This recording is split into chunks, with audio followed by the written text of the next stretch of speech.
Hello buddy, so as you know we play Everton in a huge game for Eric Ten Hag. So in this video we'll be doing 5 things to expect from the game. Now it's a huge game for Eric Ten Hag and it's a must-win game after some of the performances and the potential risk of his job is key for Eric Ten Hag to win every game. But let's get straight into the 5 things to expect. So the first thing that we could expect is Rasmus Højlund return. Now we know how important he is to the Manchester United squad and we know the threats that he offers. He's a fantastic player, someone who has immense quality and at such a young age, he's integral to the Manchester United squad. His performances that he's put in consistently, and yet this is before he was scoring goals. He's integral to the team, and since he's been injured, we have been missing him a lot. You can see the presence that he has in the team, and the importance is certainly there. Now it may be looking like too early for him to return, but there's a high chance that he might be even on the bench.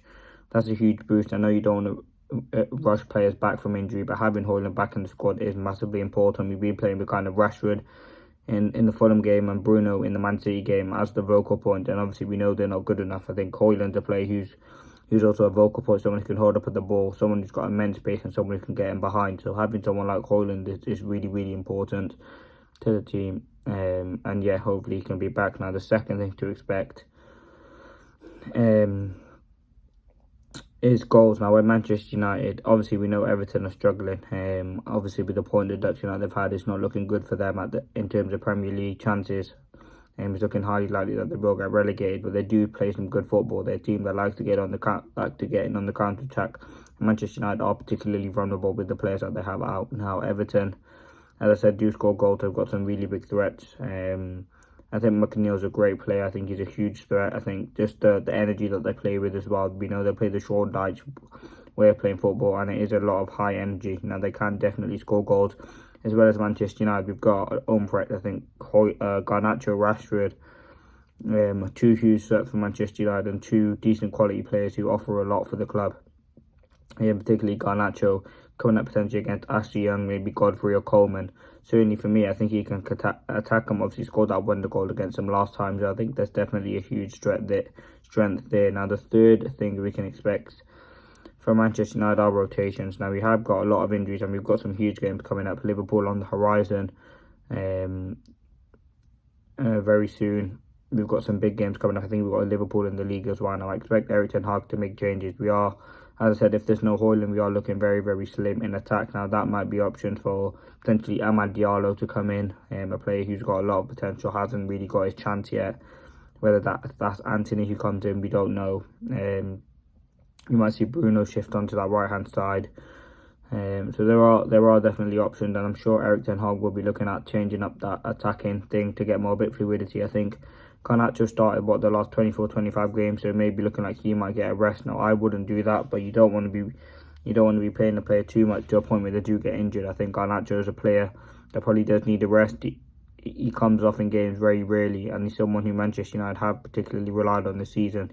We still have to understand he's still a young player, but as I said, utilising him in this Everton game is going to be really important. I think Everton are the best defensively. They do ship a lot of goals. I mean, they have kept a lot of clean sheets, which does contradict my opinion, but still, I think we're at home. We've got to use that advantage to our best of our abilities and kind of win. I think Everton are a team struggling. Manchester United need to do everything they can to get the top 4 spots.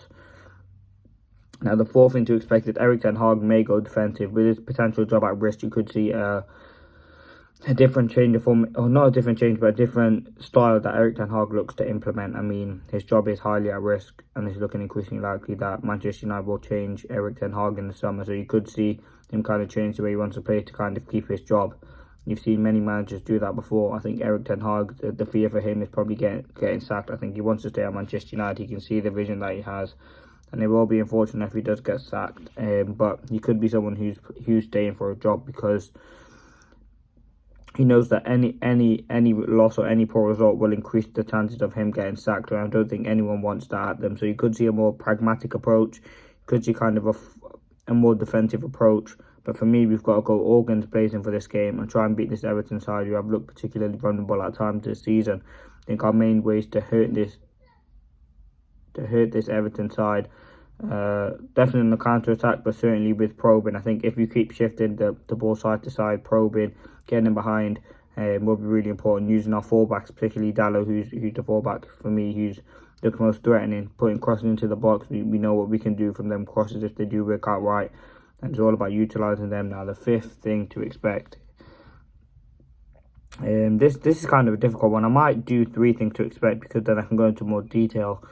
But the fifth and final thing to expect is certain players to be dropped. Now, Manchester United, our performance against Manchester City was not good enough. I think you can see with some of the players' performances that were put in. I think Amrabat's cameo was probably the worst cameo I think I've seen. Antony has not been good enough either this season, so Eric Ten Hag has got some big decisions to make. But let me know your thoughts. They were kind of quick 5 things to expect, but let me know. Leave a like, comment, and subscribe. Peace.